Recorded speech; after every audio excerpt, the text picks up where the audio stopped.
بسم اللہ الرحمن الرحیم۔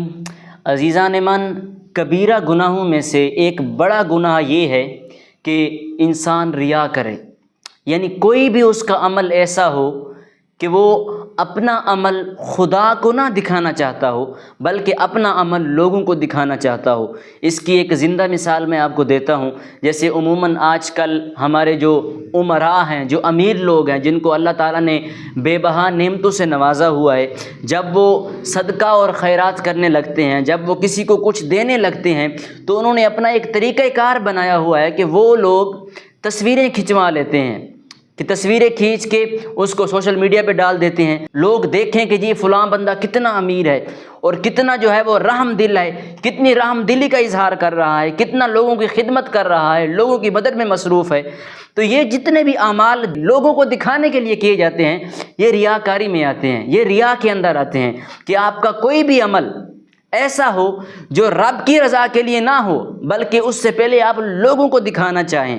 آپ ایک بات یاد رکھ لیں کہ آپ کوئی بھی عمل کریں، مثال کے طور پہ کسی کو آپ 50 روپے دے دیں صدقہ، تو جو آپ نے 50 روپے دیے، آپ لاکھ تصویریں کھنچوا لیں، آپ کے وہ 50 تو واپس نہیں آنے، اب وہ تو چلے گئے، تو کیوں نہ بجائے تصویریں کھنچوانے کے، دنیا میں اپنی ہائے ہائے کروانے کے، آخرت کے لیے جھنڈے نہ بنائیں، اپنے آخرت کے لیے قبر کو بہتر نہ بنائیں، اپنی قبر کو۔ تو یہ سوچنے والی بات ہے۔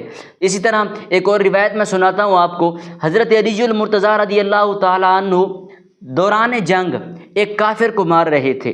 آپ کافر کو مارنے لگے تو اس کافر نے آپ کے چہرے پہ تھوک دیا۔ جب اس کافر نے آپ کے چہرے پہ تھوکا تو ہونا تو یہ چاہیے تھا کہ حضرت علی پاک اس کا سر تن سے جدا کر دیتے، لیکن علی پاک نے یہ کام نہیں کیا، بلکہ آپ نے تلوار ہٹا لی اور واپس آ گئے۔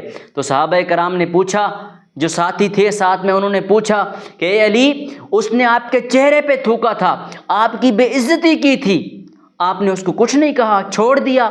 تو حضرت علی پاک فرمانے لگے کہ پہلے میں اس کو مار رہا تھا، وہ اللہ کی راہ میں جہاد کر رہا تھا، ایک کافر کو مار رہا تھا، اللہ کی رضا کے لیے مار رہا تھا۔ جب اس نے میرے چہرے پہ تھوکا مجھے غصہ آ گیا، اب اگر میں اس کو مارتا تو پھر میرا مطلب بھی شامل ہو جاتا، میرا غصہ بھی شامل ہو جاتا۔ تو یہ سبق سیکھیں حضرت علی پاک سے، کہ اگر حضرت علی پاک فرماتے ہیں کہ میں چاہتا ہوں کہ میرا کوئی بھی عمل رب کی بارگاہ میں ایسا نہ جائے جس میں اللہ کی رضا کے علاوہ کوئی اور چیز بھی شامل ہو۔ تو دیکھیں آج کل ہم کوئی بھی عمل کریں، ہماری خواہش رہتی ہے، کوشش رہتی ہے کہ ہم وہ عمل لوگوں کو دکھانے کے لیے کریں۔ غلطی مجھ میں، آپ میں، ہم سب میں پائی جاتی ہے۔ یہ نہیں ہے کہ ہم پاک ہیں، نہیں، ہم سب میں یہ غلطی پائی جاتی ہے کہ ہم کوئی بھی عمل ایسا کر جاتے ہیں زندگی میں جو لوگوں کو دکھانے کے لیے ہوتا ہے۔ بلکہ آج کل تو ایک سلسلہ بھی چل پڑا ہے کہ جب نماز پڑھتے ہیں تو بھی کسی نہ کسی کو دکھانے کے لیے پڑھتے ہیں۔ تو اپنے اعمال جب آپ لوگوں کو دکھانے کے لیے کریں گے تو یہ ثواب میں نہیں بلکہ گناہ میں جائیں گے۔ حضرت امام غزالی رحمۃ اللہ تعالی علیہ نے اس کام کو، ریا کو، بہت بڑا گناہ قرار دیا، فرمایا کہ یہ عظیم بڑا گناہ ہے۔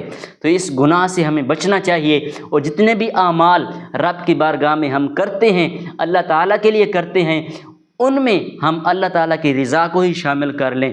دعا کرتا ہوں اللہ تعالیٰ ہمیں اپنی رضا کے مطابق اعمال کرنے کی توفیق نصیب فرمائے۔